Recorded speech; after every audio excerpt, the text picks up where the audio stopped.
Hello mga kabayan, magluluto po tayo ng adobong biik or baboy. So ayan, ready ko na po. Sinachop ko na siya para machop-chop baboy na siya ngayon at maigisa na siya sa bawang. Siya, nilagyan ko muna siya ng olive oil dahil ang ginagamit ko po ay olive oil. So ayan, baka naman olive oil. So ayan, ginisa ko na siya sa bawang pangpatanggal ng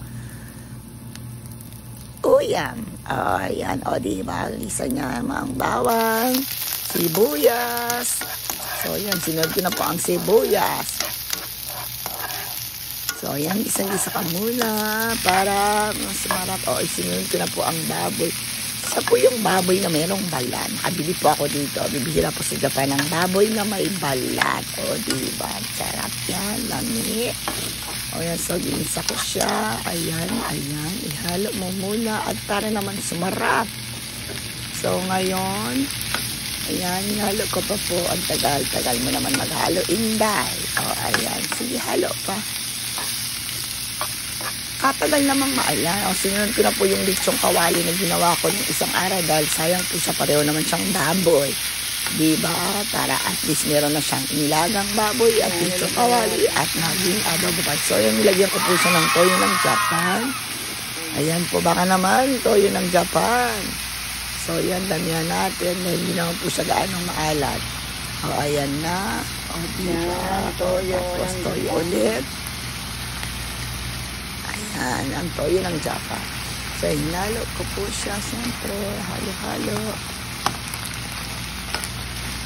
Ayan, haluin mo pa, Inday, para sumarap ang aking adobong baboy. Baka naman tayo ng adobo. Mga idea dyan.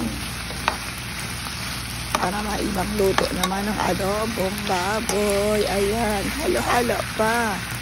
Sige, ihalo mo pa, Inday. Ayan, lagyan natin ng paminta.